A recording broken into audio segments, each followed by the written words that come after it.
আল্লাহ নবী নিজে বলেছেন, আলেমদের এত শান আর এত মান, কাল কিয়ামতের কঠিন ময়দানে তিন শ্রেণীর মানুষকে আল্লাহ তাআলা সুপারিশ করার সুযোগ দিবেন আল্লাহ রাব্বুল আলামিন নিজে। কয় শ্রেণী? আল্লাহর সামনে আল্লাহর পারমিশন ছাড়া তো কেউ কোনো কথাই বলতে পারবে না।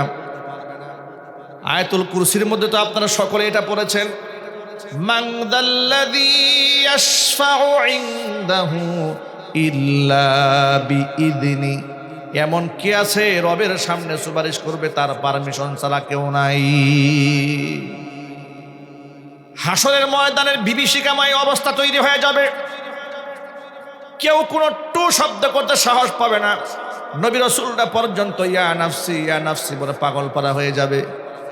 কোথাকার কোন পাগলা পীর, কোথাকার কোন ল্যাংটা পীর। পীর তো ভালো, মুরিদ তো ভালো, পৃথিবীর কোনো পীর সেদিন কোনো অস্তিত্ব খুঁজে পাওয়া যাবে না। নবী রাসূলরা পেরেশান হয়ে যাবেন। হাসরের ময়দানের মানুষগুলো ঢেউয়ের মতো আদম আলাইহিস সালাতু ওয়াস সালামের দিকে ঝুঁকে পড়বে, ডেকে বলবে, আনতা আবুনা ওয়া সাইয়্যিদুনা, আপনি আমাদের বাবা, আপনি আমাদের নেতা, আপনি আমাদের আদি পিতা, আপনি প্রথম নবী, প্রথম মানুষ। আল্লাহর কাছে আপনার একটা গ্রহণযোগ্যতা আছে, আপনি একটু সুপারিশ করেন রবের কাছে। আদম আলাইহিস সালাতু ওয়াস সালাম বলবেন, আনা লাস্তু লাহা, আমি এর হকদার নই। আল্লাহর সামনে কথা বলার ন্যূনতম সাহস আসতে আমার নাই, কারণ আল্লাহ রাব্বুল আলামিন নিষিদ্ধ গাছের ফল খেতে আমাকে নিষেধ করেছিলেন। আমি শয়তানের ওয়াসওয়াসায় পড়ে সেই ফলটা খেয়েছিলাম। আজকে আমার রবের সাথে কি মুআমালা হয় এটা আমার জানা নাই, বরং আমি তোমাদেরকে সাজেশন দেই, তোমরা চলে যাও নবী নূহ আলাইহিস সালাতু ওয়াস সালামের কাছে চলে যাও। মানুষগুলা দৌড়িয়া নবী নূহ আলাইহিস সালাতু ওয়াস সালামের দ্বারস্থ হবেন।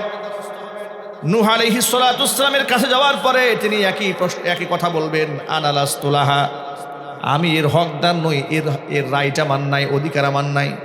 রবের সামনে টু শব্দ করার সাহস আমার নাই, বরং আমি তোমাদেরকে সাজেশন করি, তোমরা চলে যাও হযরতে নবিয়ুনা ইব্রাহিম আলাইহিস সালাতু ওয়াস সালামের কাছে। ইব্রাহিম আলাইহিস সালাতু ওয়াস সালামের কাছে লোকেরা চলে যাবে। ইব্রাহিম আলাইহিস সালাতু ওয়াস সালামের কাছে গিয়ে বলবে, ও আল্লাহর নবী, আপনি তো আল্লাহর খলিল, আল্লাহর দোস্ত, আপনার আল্লাহর কাছে বিরাট গ্রহণযোগ্যতা আছে, আপনি আমাদের জন্য একটু সুপারিশ করুন, কিছু একটা বলেন। তিনি বলবেন, আনা লাস্তু লাহা, এটা আমার দ্বারা কোনোভাবে সম্ভব নয়। চলে যাও তোমরা মূসা কালিমুল্লাহর কাছে, তিনি আল্লাহ পাকের শ্রেষ্ঠ একজন নবী, যার সাথে আল্লাহ কোনো প্রকারের মারফত ছাড়া, ফেরেশতার মারফত ছাড়া সরাসরি আল্লাহ পাক যার সাথে কথা বলেছেন, জোরে কোন সুবহানাল্লাহ। মূসা আলাইহিস সালাতু ওয়াস সালামের কাছে যাওয়া হবে, তিনি একই কথা বলবেন, আনা লাস্তু লাহা, এটা আমার দ্বারা সম্ভব নয়। রবের সামনে আজকে আমি কোনো কথা বলতে পারবো না, কারণ থাপ্পড় মেরে আমি কিপ্তিকে মেরে ফেলেছিলাম। জানি না ফেরাউন বাহিনী একজন লোককে নবী মূসা কালিমুল্লাহ থাপ্পড় মেরে ফেলেছিলেন। কোরআনে কারিমে সে ঘটনা আছে, ফাওয়াকাযাহু মূসা ফাকাদা আলাইহি, এক থাপ্পড় দিয়া ফেরাউন বাহিনীর কিপ্তির এক লোককে সে মেরে ফেলে দিয়েছিল। এই জন্য মূসা আলাইহিস সালাম বলছেন, না, আমার দ্বারা কোনোভাবেই সম্ভব না। এরপরে আমি যখন তাওরাত আনতে গিয়েছিলাম তুর পাহাড়ে, আমার কওমের বিরাট একটা অংশের লোকেরা গোবৎসের পূজা করেছে, বাছুরের পূজা করেছে। আমি আমার রবের কাছে আজকে কি হিসাব দেবো এটা আমার জানা নাই। আজকে আমি আল্লাহর সামনে কোনো কথা বলতে পারবো না। সুবহানাল্লাহ বলেন। মূসা আলাইহিস সালাতু ওয়াস সালাম নিজের অপারগতা স্বীকার করবেন, তোমরা চলে যাও ঈসা আলাইহিস সালাতু ওয়াস সালামের কাছে। তিনি শুধুমাত্র নবী নন, তিনি হচ্ছেন রূহুল্লাহি ওয়া কালিমাতুহু, তিনি হচ্ছেন আল্লাহ পাকের রূহ, আল্লাহ পাকের কালেমা। পিতার ঔরস ছাড়া আল্লাহর হুকুমে এই দুনিয়াতে যার অস্তিত্ব এসেছে, মায়ের গর্ভে যার অস্তিত্ব এসেছে, তোমরা তার কাছে যাও। লোকেরা দৌড়ে ঈসা আলাইহিস সালাতু ওয়াস সালামের কাছে যাবে। ঈসা আলাইহিস সালাতু ওয়াস সালাম স্পষ্ট জানিয়ে দেবেন, আজকে আমার রবের সামনে একটি কথা বলার ন্যূনতম সাহস আমার নাই। আমার উম্মতের বিরাট একটা অংশের লোকেরা, খ্রিস্টান সম্প্রদায়ের লোকেরা আমাকে এবং আমার মাকে আল্লাহ রাব্বুল আলামিনের সাথে শরীক বানিয়ে প্রভু বানিয়ে সেজদা দিয়েছিল, জোরে কন্না নাউযুবিল্লাহ। বরং আমি তোমাদেরকে সাজেশন করতে পারি, হকদার একজন আমার কাছে মনে হয়, তিনি হচ্ছেন আখির জামানার পয়গম্বর বিশ্বনবী মুহাম্মদ রাসূলুল্লাহ সাল্লাল্লাহু আলাইহি ওয়াসাল্লাম। হাসরের ময়দানে মানুষগুলো সর্বশেষ একেবারে পঙ্গপালের মতো ছুটে আসবেন নবীজির কাছে, এসে হুজুর পাক সাল্লাল্লাহু আলাইহি সাল্লামের কাছে সুপারিশ করার কথা বলবেন। হুজুর তখন বলবেন আনালাহা আনালাহা, নিশ্চয় আমি এর হকদার, নিশ্চয় আমি এর হক রাখি। নবীজি সেজদায় পড়ে কান্নায় ভেঙে পড়বেন, এত কাদা কাটবেন আর এত সুন্দর সুন্দর শব্দে আল্লাহ পাকের প্রশংসা করবেন। হুজুর বলেছেন যে এই সমস্ত শব্দে আমি সেদিন আল্লাহর প্রশংসা করব, ওই সমস্ত শব্দগুলো এখন আমি তোমাদের সামনে বলতে পারবো না। আনালা আকাদিরু আলাইহি, এগুলো আমার দ্বারা এই মুহূর্তে বলা সম্ভব নয়। কিয়ামতের দিন শব্দমালাগুলো আল্লাহ তাআলা ইলহাম করে আমার অন্তরের মধ্যে ঢেলে দেবেন, ওই সুন্দর সুন্দর শব্দ দিয়ে আমি আমার রবের প্রশংসা করব। এত বেশি প্রশংসা আল্লাহ পাকের করবেন আর এত বেশি চোখের পানি ছাড়বেন। আল্লাহ পাক ডেকে বলবেন, ইয়া মুহাম্মদ ইরফা রাসাক, ও মুহাম্মদ মাথা উঠান। ওয়াকুল ইউসমা, আপনি বলুন আপনার কথা আজকে শোনা হবে। ওয়াসাল, তো আপনি চান আপনাকে দেওয়া হবে। ওয়াশফা তুশাফা, আপনি সুপারিশ করুন আপনার সুপারিশ মঞ্জুর করা হবে। মুহাম্মদ সাল্লাল্লাহু আলাইহি সাল্লাম মাথা উঠাবেন, সুপারিশ করবেন। দুই প্রকারের, একটা হচ্ছে শাফাআতে কুবরা আর একটা হচ্ছে শাফাআতে সুগরা। বড় সুপারিশ করবেন, প্রথমত গোটা হাসরবাসীর জন্য সুপারিশ হয়ে যাবে। এটা হচ্ছে মাকামে মাহমুদের সেজদায় পড়ে কান্নায় ভেঙে পড়বেন আল্লাহর নবী মুহাম্মদ রাসূলুল্লাহ সাল্লাল্লাহু আলাইহি ওয়াসাল্লাম। শাফাআতে কুবরার পরে শাফাআতে সুগরা শুরু হয়ে যাবে। একের পর এক ডিমান্ড করবেন রবের কাছে, সেজদায় পড়ে কান্নায় ভেঙে পড়বেন। নবীজিকে আল্লাহ পাক বলবেন মাথা উঠান, যা বলবেন শোনা হবে, যা কিছু চাবেন আজকে দেওয়া হবে। সুপারিশ করুন আপনার সুপারিশ মঞ্জুর করা হবে। জোরে জোরে বলেন সুবহানাল্লাহ। নবীজি বলবেন, রব্বুল আলামিন, আমার উম্মতের বৃহৎ একটা অংশের লোকেরা জাহান্নামে হাবুডুবু খাচ্ছে, আমার মনের মধ্যে অশান্তির আগুন দাও দাও করে জ্বলছে। আপনি আমাকে পারমিশন দেন, এদেরকে আমি বাছাই করে জাহান্নাম থেকে বের করে নিয়ে আসি। আল্লাহ পাক বলবেন, ও আমার হাবিব, যে সমস্ত ব্যক্তির অন্তরে বুটের দানা পরিমাণ ঈমান আছে, জবের দানা পরিমাণ ঈমান আছে, আপনি ওই সমস্ত ব্যক্তিদেরকে বাছাই করে করে জাহান্নামের আগুন থেকে বের করে জান্নাতে নিয়ে যান। বিরাট একটা অংশের মানুষদেরকে আল্লাহর নবী নিজ হাতে বাছাই করে জাহান্নাম থেকে বের করে নিয়ে আসবেন, পবিত্র বানাবেন, জান্নাতের মেহমান বানাবেন। আবারও সেজদায় পড়ে কান্নায় ভেঙে পড়বেন। আল্লাহ পাক পূর্বের মতো একই কথা বলবেন, ইয়া মুহাম্মদ ইরফা রাসাক ওয়াকুল ইউসমা ওয়াসাল তুতা ওয়াশফা তুশাফা, মাথা উঠান, যা বলার বলেন শোনা হবে। আপনি আসতে চান আপনাকে প্রদান করা হবে, আপনি সুপারিশ করুন, নিশ্চয় আপনার সুপারিশ মঞ্জুর করা হবে। আল্লাহর হাবিব এবার আরেকবার বললেন, রব্বুল আলামিন, আমার উম্মতের এখনো পর্যন্ত অসংখ্য লোকেরা জাহান্নামের হাবুডুবু খাচ্ছে। আল্লাহ পাক বলবেন, হাবিব, যাদের অন্তরে বুটের দানা চাইতে আদনা মিন শাইর, জবের দানার চাইতে কম ঈমান যাদের অন্তরে আছে, এবার তাদেরকে বাছাই করে আপনি জাহান্নাম থেকে বের করে নিয়ে আসেন। নবীজি দ্বিতীয়বার উম্মতের বিরাট একটা অংশের মানুষদেরকে নিজ হাতে বাছাই করে করে জাহান্নাম থেকে বের করে নিয়ে আসবেন। জোরে আরো চিৎকার দিয়ে এখন আল্লাহু আকবার।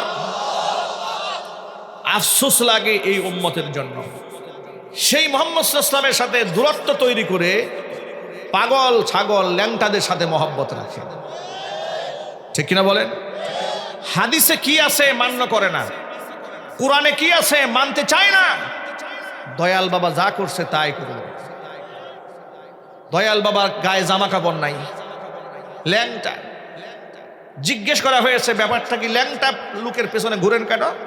বলে, ল্যাংটা হলে কি হবে, ভিতরে বহুত মাল আছে। যাচ্ছে, সেজদা দিচ্ছে, টাকা পয়সা দিচ্ছে, হাদিয়া দিচ্ছে, নারী পুরুষ সমানে গিয়ে সেজদা করতেছে। আছে না নাই? এই যে স্বৈরাচার পতনের পরে ঢাকায় ময়মনসিংহ মহাসড়কের মধ্যে গাজীপুর সীমানায় ফুসি পাগলার মাজার দেখবেন বুলডোজারে ভেঙে দিয়েছে। বাসের ড্রাইভার, ট্রাকের ড্রাইভার, সিএনজি ড্রাইভাররা গাড়ি দাঁড় করে করে মাজারে টাকা দেয়। আমি নিজের চোখে একদিন দেখেছি। আমি তখন আমার নিজের পার্সোনাল গাড়ি ছিল না, ময়মনসিংহ অঞ্চলে মাহফিলে আসতেছি, একটা প্রাইভেট ভাড়া নিয়েছি গাজীপুর থেকে। তা আমার ড্রাইভার ওখানে গাড়ি ব্রেক দিয়েছে, ব্রেক দিয়ে টাকা দিয়েছে আমার সামনে, আমি পাশে বসা। আমি তো জিজ্ঞেস করি, কী ব্যাপার, গাড়ি ব্রেক দিলেন কেন? বলে, হুজুর, আমি যে উস্তাদের কাছ থেকে ড্রাইভিং শিখেছি, উস্তাদ আমাকে ওসিয়ত করছে, কখনো যেন এই পথে চলার পথে আমি যেন মাজারে টাকা না দিয়ে না যাই। আমি বললাম ফায়দা কি? উস্তাদ শিখাই দিছে রাস্তাঘাটে চলো, নিরাপত্তার একটা ব্যাপার আছে। নাউজুবিল্লাহ বলবেন না ভাই? রাস্তাঘাটে চলো, নিরাপত্তার একটা ব্যাপার আছে, এই জন্য মাজারে ঘুষ-টুস দিয়া নিরাপত্তা একটু নিশ্চিত করা। চিৎকার দেখুন নাউজুবিল্লাহি মিন যালিক। কোন মুসলমান যদি এই বিশ্বাসে মাজারে একটা টাকা ঢালে যে রাস্তাঘাটের নিরাপত্তার জন্য উনি আমাকে সহযোগিতা করবে, ঈমান থাকবে? চিৎকার দিয়ে বলেন ঈমান থাকবে? কিন্তু এই কাজগুলো তো করছে মুসলমানেরা, এই কাজগুলো তো করছে।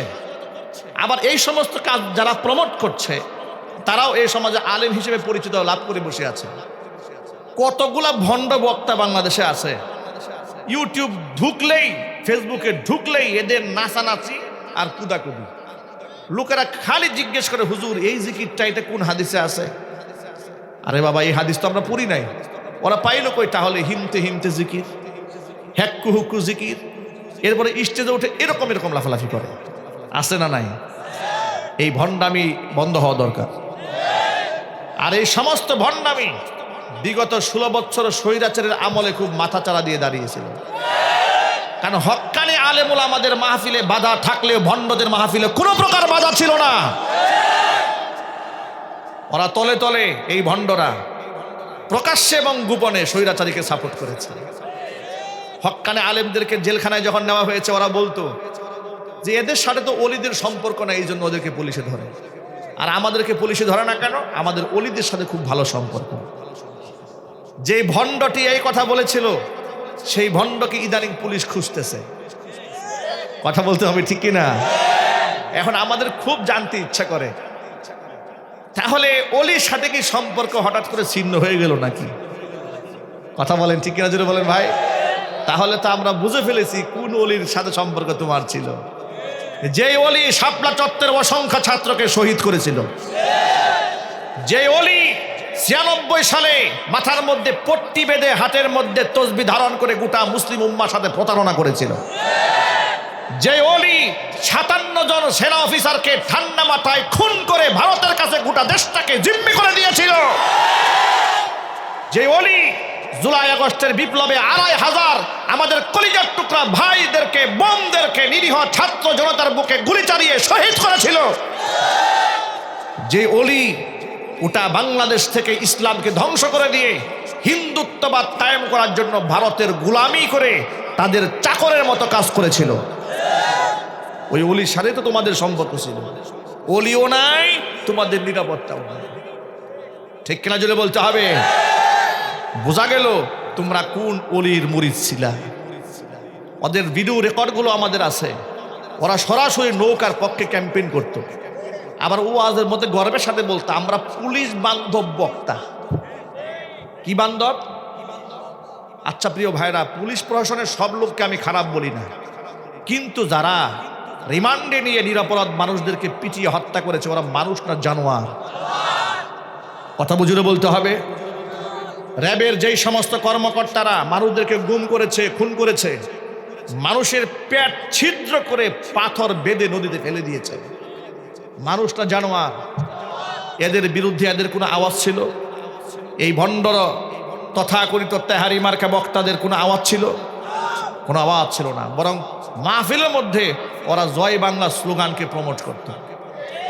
জয় বাংলা স্লোগানকে প্রমোট করেছে এমন রেকর্ড আমাদের হাতে আছে।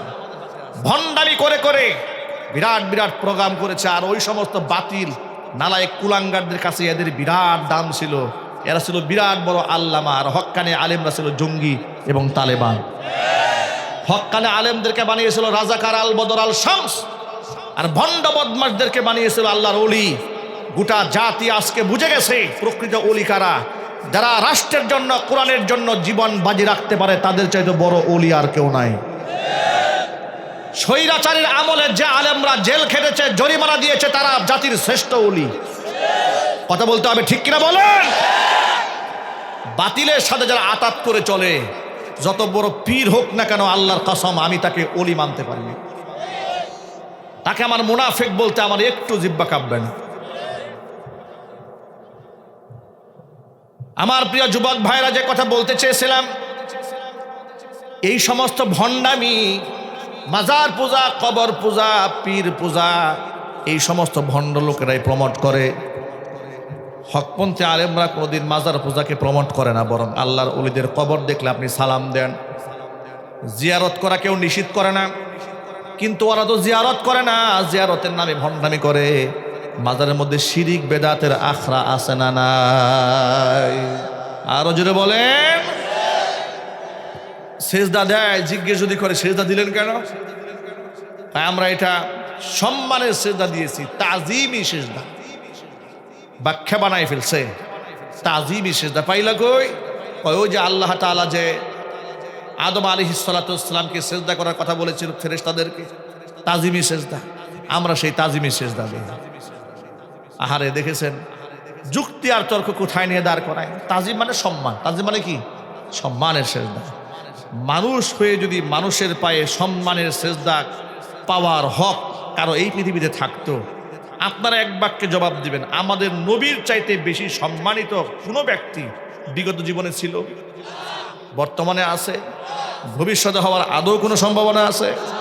এখন আপনারা জবাব দিয়ে বলেন, আল্লাহর নবী যদি সম্মানিত হওয়ার কারণেই সেজদা গ্রহণ করার কোনো সুযোগ থাকতো, নিশ্চয়ই সেই হকটা আল্লাহ রসুলের থাকতো। ঠিক কিনা বলেন?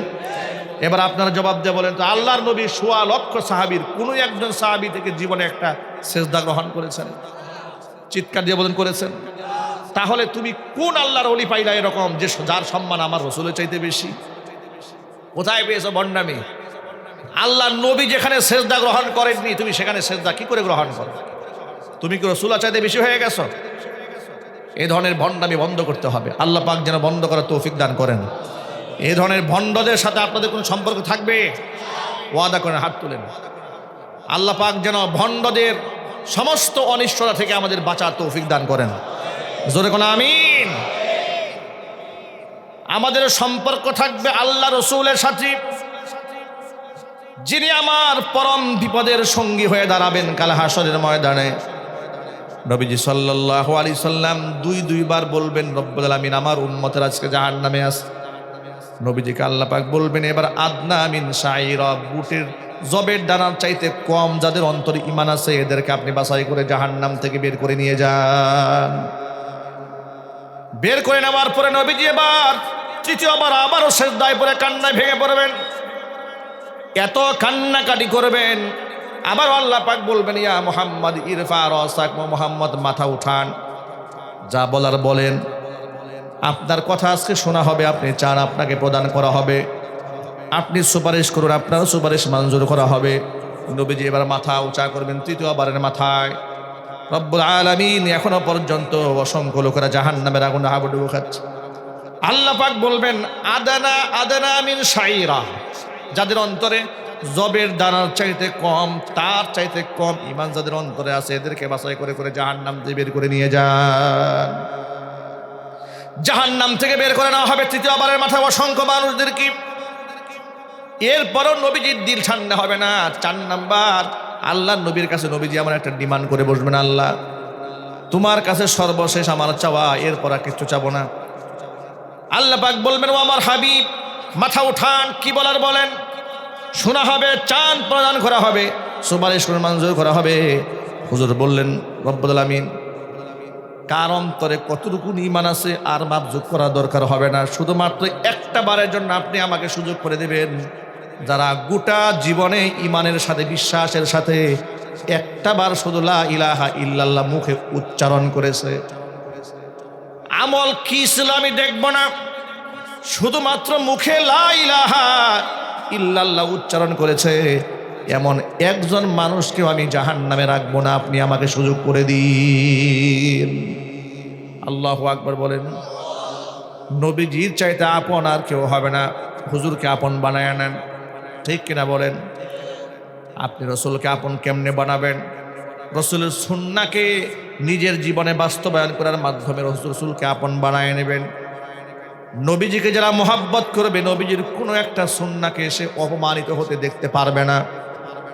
গোটা বাংলাদেশে সুন্নতির উপর অপমান আছে না নাই? আরো জোরে বলেন। বোরকার অপমান আছে না নাই? টুপির অপমান আছে না নাই? দাড়ির অপমান আছে না নাই? নামাজের অপমান আছে না নাই? প্রথম আলো পত্রিকার মধ্যে লিখেছে, যে ছেলেটি 5 ওয়াক্ত নামাজ ঠিক মতো আদায় করে, বিশ্ববিদ্যালয়ে লেখাপড়া করে, মেধাবী, ভালো রেজাল্ট করে, গান বাজনা করে না, মেয়েদের সঙ্গ দেয় না, এরা হচ্ছে জঙ্গি হওয়ার প্রথম আলামত। এর মানে খাঁটি মুসলমানদেরকে এই প্রথম আলো পত্রিকা জঙ্গি বানায়। এই জন্য প্রথম আলো পত্রিকা মুসলমান পড়বে দূরের কথা, টিস্যু পেপার হিসেবেও তারা ব্যবহার করতে পারে না। প্রথম আলো পত্রিকা দিয়ে আপনারা সুসু করবেন না, ঠিক কিনা বলেন? মনে থাকবে কথাটা। দৈনিক আমার দেশ পত্রিকা শুরু হয়ে গেছে বাংলাদেশ, আলহামদুলিল্লাহ বলেন। সম্পাদক মাহমুদুর রহমান এক বীর সিপাহা সালার, দেশপ্রেমিক, ওলামা প্রেমিক। বিগত 16 বছর আলেমরা যে কি পরিমাণ নির্যাতিত হয়েছে তার কোনো ফিহিরিস্তি পত্রিকার পাতায় আপনারা পেয়েছেন? টেলিভিশনে দেখেছেন? একটু জোরে বলেন। কিন্তু আমার দেশ পত্রিকা শুরু হওয়া মাত্র প্রতিদিন সিরিয়াল করে বিগত 16 বছর আলেমরা যে পরিমাণ নির্যাতিত হয়েছে, প্রতিদিন একজন আলেমের নামের তালিকা তৈরি করে তাদের নির্যাতনের হিস্ট্রি জাতিকে জানানো হচ্ছে।